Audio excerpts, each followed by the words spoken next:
우리 하나님께서 아담과 이브를 창조하신 후에 하나님이 단 한 가지 금기를 시킨 게 있습니다.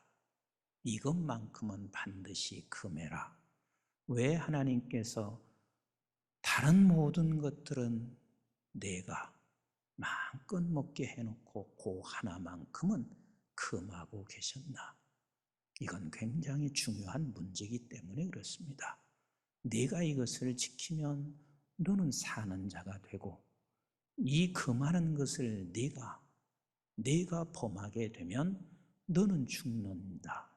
다시 말하면 이건 죽고 사는 문제이기 때문에 이것만큼은 반드시 금하라 말씀하셨습니다. 일전에도 말씀을 드렸지만 우리 한번 같이 창세기 2장 16절 17절 같이 한번 보겠습니다. 시작.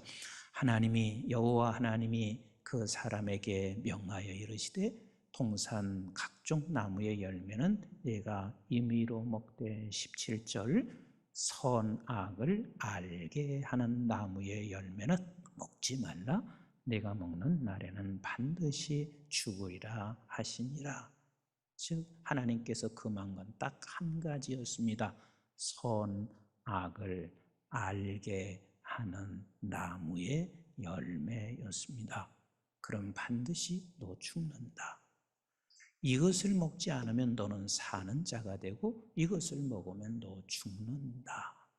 즉 이 말의 뜻은 하나님께서는 아담과 이브에게 선과 악을 알기를 원치 않았습니다.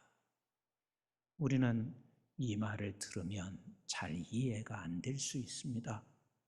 아니, 선과 악을 알고 살아야지 어떻게 선과 악을 알기를 원치 않았단 말인가? 요 한 가지는 반드시 하나님이 금했다 그 말입니다. 왜 하나님께서 선과 악을 알기를 원치 아니하셨냐면 우리 선한 분은 오직 한 분 하나님이시다. 그런데 네가 선과 악을 아는 나무의 열매를 먹었다 하는 이 말은 이제부터는 하나님이 선의 기준이 아니라 내가 자기 자신의 기준이 됐습니다. 즉 하나님의 중심에서부터 내 중심으로 옮겨졌다 그 말이에요. 그러면 결국은 너는 죽은 자가 된 거다. 하나님의 중심에서 내 중심으로. 그래서 마태복음 19장에 재물 많은 부자가 예수님 앞에 찾아와서 이 질문을 하고 있습니다. 무슨 질문인가요? 16절 같이 읽어봅니다. 시작. 어떤 사람이 주께 와서 이르되 선생님이여 내가 무슨 선한 일을 하여야 영생을 얻으리까? 하고 물었어요. 그때 우리 주님께서 이렇게 17절에 답하시고 계십니다. 시작. 예수께서 이르시되 어찌하여 선한 일을 내게 묻느냐? 선한 이는 오직 한 분이시니라. 그리고 하시는 말씀이 내가 생명에 들어가려면 계명을 지키라 그랬습니다. 즉 선한 분은 오직 한 분이세요. 우리 주께서도 그래서 예수 그리스도께서 이 세상에 오셔서 보여주신 본이 뭐냐면 오직 선한 분은 한 분이시기 때문에 그분만이 생명이고 그래서 그분이 말씀하시는 것만이 생명이기 때문에 십자가에 달려 죽기까지 그 선한 분의 말씀을 따라 살았습니다.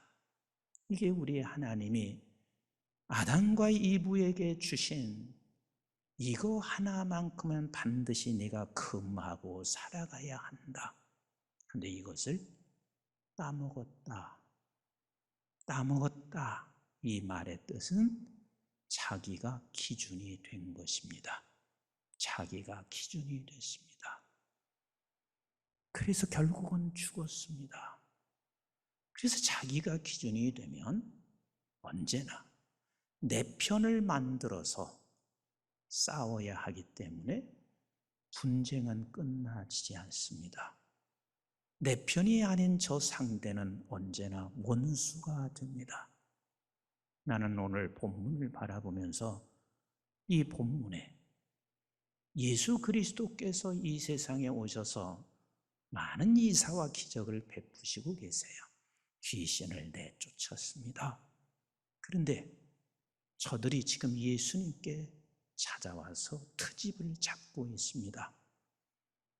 귀신을 내쫓는 예수 당신은 아마도 귀신의 왕인 바알세불의 그 힘을 입어서 당신이 귀신을 내쫓는다, 이렇게 말을 하고 있습니다. 그리고 또 다른 사람은 말하기를 뭐 다른 한번 표적을 보여달라, 이리 말을 하고 있습니다. 우리 예수님께서는 저들의 생각을 벌써 아시고 19절에 이렇게 답을 하시고 계세요. 19절 시작. 내가 바알세불을 힘입어 귀신을 쫓아내면 너희 아들들은 누구를 힘입어 쫓아내느냐? 그러므로 그들이 너의 재판관이 되리라. 여기서 그러므로 너희 재판관이 되리라 하는 말은 너희들은 나를 끊임없이 트집을 잡고 있습니다. 자기의 기준, 자기 생각이 중심이 되어 있는 저들에게는 예수가 메시아라는 사실을 알 리가 없습니다. 모를 수밖에 없습니다. 그래서 예수 그리스도를 끝까지 트집을 잡고 있습니다. 근데 우리 예수님께서 이 말씀을 하신 이후에 그 다음 이야기가 이렇게 전개되고 있습니다. 우리 한번 20절 말씀부터 조금 같이 읽어보도록 하겠습니다. 그러나 내가 만일 하나님의 손을 힘입어 귀신을 쫓아낸다면 하나님 나라가 이미 너에게 임하니라. 자, 트집을 잡고 있는 저들을 향해서 우리 주님께서 하시는 말씀이, 만약에 내가 하는 것을 네가 하나님이 하시는 일이라는 사실을 네가 깨닫고 있다면 너는 하나님의 나라가 임한 자다라고 말씀하시고 계시는데, 이게 굉장히 중요한 말씀입니다. 즉 우리 주님이 메시아라는 사실, 하나님의 나라를 위해서 오셨다는 사실을 네가 안다면 너는 이제 자기 중심에서 어디로 이동했냐면 하나님의 중심으로, 자기 기준에서 하나님의 기준으로 이동한 사람이야. 그런데 너희들은 지금 그렇지 못하고 있어. 그래서 21절에 이렇게 주께서 말씀하시고 계신데, 21절에 강한 자가 무장을 하고 자기 집을 지킬 때는 그 소유가 안전하되 그랬습니다. 이건 지금 누구를 가리키고 있냐면 이스라엘 백성들을 지금 가리키고 있습니다. 너희들은 지금 율법을 지키고 너희들이 다른 사람보다 의롭게 살아간다고 생각하고 그렇게 강한 자라고 네가 생각하고 있지? 그것이 너를 지킨다고 생각하고 있지? 그런데 22절에 이렇게 주님은 말씀하시고 계세요. 22절 시작. 더 강한 자가 와서 그를 굴복시킬 때에는 그가 믿던 무장을 빼앗고 그의 재물을 나누니라. 더 강하신 그분은 예수 그리스도이십니다. 그가 왔을 때는 너희들이 그렇게 강하게 붙잡고 있었던 그 너희들의 의가 한순간에 다 무너지게 되지. 그리고 23절에 이렇게 말씀하시고 계세요. 시작. 나와 함께 하지 아니하는 자는 나를 반대하는 자요, 나와 함께 모지 아니하는 자는 회치는 자니라. 주께서 하시는 말씀은 중간은 없어. 내 편이냐, 자기 편이냐, 하나님 중심이냐, 자기 중심이냐, 중간지대는 결단코 없어. 그러나 나와 함께하고 있다면 너는 이미 자기 기준에서 하나님 기준으로 옮겨진 자고, 나와 함께하지 않고 있다면 너는 여전히 자기 기준에 서 있는 자야. 그러시고 주께서 이렇게 말씀하세요. 24절 같이 한번 보세요. 시작. 더러운 귀신이 사람에게서 나갔을 때에 물 없는 곳으로 다니며 쉬기를 구하되 얻지 못하고 이에 이르되 내가 나온 내 집으로 돌아가라 하고 25절 시작. 가서 보니 그 집에 청소되고 수리되었거늘 이에 가서 저보다 더 악한 이 귀신 7을 데리고 들어가서 거하니 그 사람의 나중 형편이 전보다 더 심하게 되니라. 참 굉장히, 난 주님이 하시는 말씀을 이렇게 읽다 보면은요, 역시 주님은 하나님이세요. 이 말씀이 얼마나 대단한 표현인지 몰라요. 지금 바리새인들이나 이스라엘 백성들이 메시아인 줄 모르고 트집을 잡고 있어요. 자기네들은 깨끗하다고 생각하고 있어요. 근데 그 깨끗한 곳에, 너희들이 깨끗하고 생각한 곳에 귀신 7이 더 들어가서 너희들을 완전히 예전보다 더 나쁜 악한 일을 행하는 자. 정말 그렇잖아요? 당신이 깨끗하다고 생각하는 이스라엘 백성들, 바리새인들은 지금 오신 메시아를 죽이는 자리로 그들이 지금 가고 있단 말이에요. 그 말씀을 하고 나니까 27절과 28절에 이렇게 말씀하시고 계세요. 시작. 이 말씀을 하실 때에 무리 중에서 한 여자가 음성을 높여 이르되 당신을 뵌 태와 당신을 먹인 젖이 복이 있나이다. 이 말씀을 깨닫는 자가 있어요. 주께서 하신 말씀을 알아듣는 자가 있어요. 그래서 당신은 정말 복 있는 자입니다 하시고 28절에 이렇게 말씀하세요. 시작. 예수께서 이르시되 오히려 하나님의 말씀을 듣고 지키는 자가 복이 있느니라 하시니라. 즉 아버지 하나님의 말씀을 듣는다 하는 이 말의 뜻은 무슨 뜻인가요? 이제는 자기의 기준, 자기 생각에서 어디로 옮겨진 사람이에요? 하나님의 중심, 하나님의 기준으로 옮겨진 사람은 말씀이 들려져요. 그래서 그게 복 있는 사람인 거예요. 나는 오늘 예배하고 있는 사랑하는 우리 모든 교우들, 이 말씀을 지금 들으시고 하나님 앞에 있는 여러분들이 자기 기준에서 하나님의 기준으로, 자기 중심에서 하나님의 중심으로 옮겨진 복 있는 자라는 사실을 믿으시면 함께 마음 깊은 곳에서 아멘 하십시다. 정말 우리는 복 있는 사람이에요. 우리가 내 기준으로 살면 결국은 우리는 방향이 없습니다. 결국 망하는 길이고,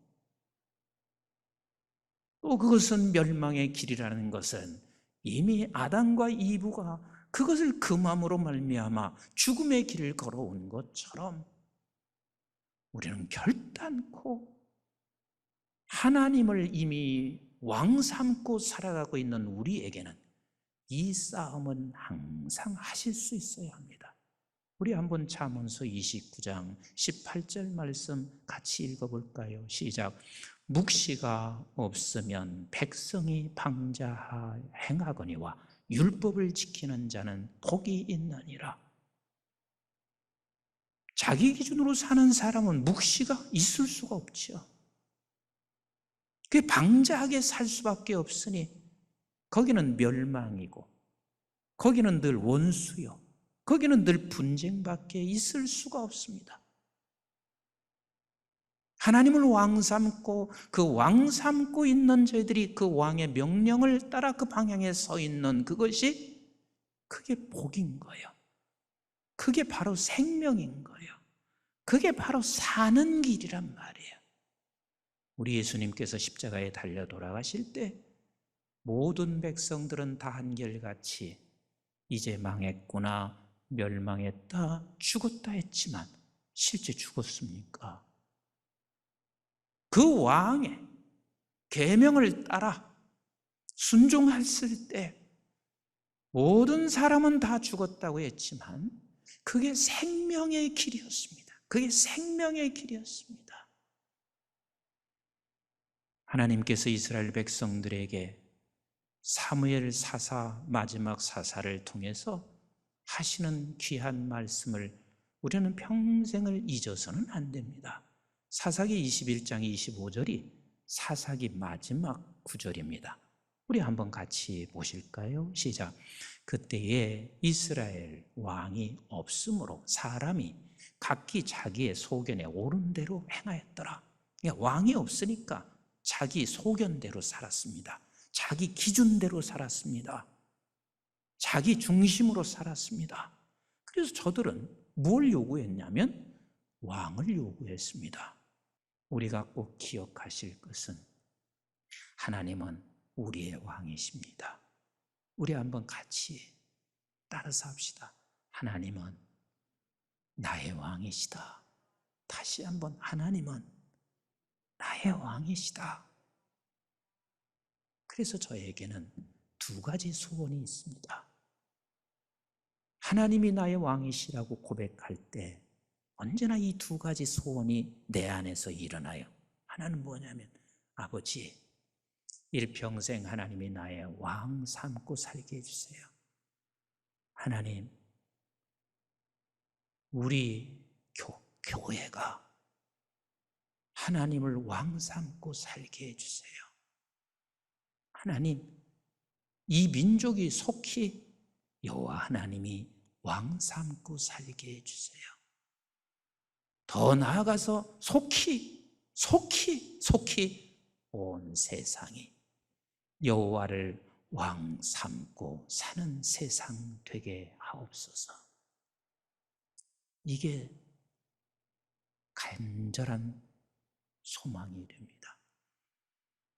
저희 교회가 59년 전 8월이 되면 저는 늘 그런 생각을 많이 하게 됩니다. 59년 전 1962년 8월 19일 우리 교회가 설립할 때 하나님은 특별히 이 교회에게 설립하시는 우리 원로 목사님에게 특별하게 분명히 환상으로 보여주셨습니다. 이 교회는 온 세상에 하나님의 왕 삼는 것을 꿈을 꾸는 교회가 되어야 되고, 이 목표 때문에 이 교회를 세웠고, 이 중요한 이유 때문에 이 교회를 세웠습니다.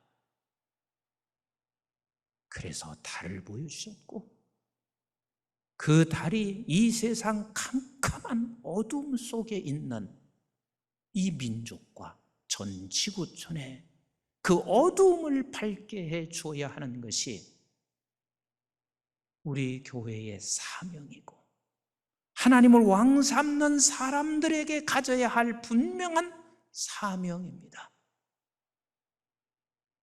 그 달은 의의 태양이신 예수 그리스도를 그 빛을 받아서 주님 오시는 그날까지 이것이 우리 교회의 꿈이 되었어야 합니다.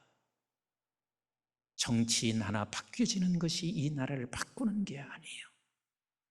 어찌 보면 우리 한국중앙교회가 이 놀라운 사명을 놓치지 않고 이 민족이 하나님을 왕 삼는 나라가 된다면 그게 진정으로 복된 나라요, 그리고 하나님께서 그 일을 우리 교회에게, 우리 성도들에게 맡겨주셨습니다.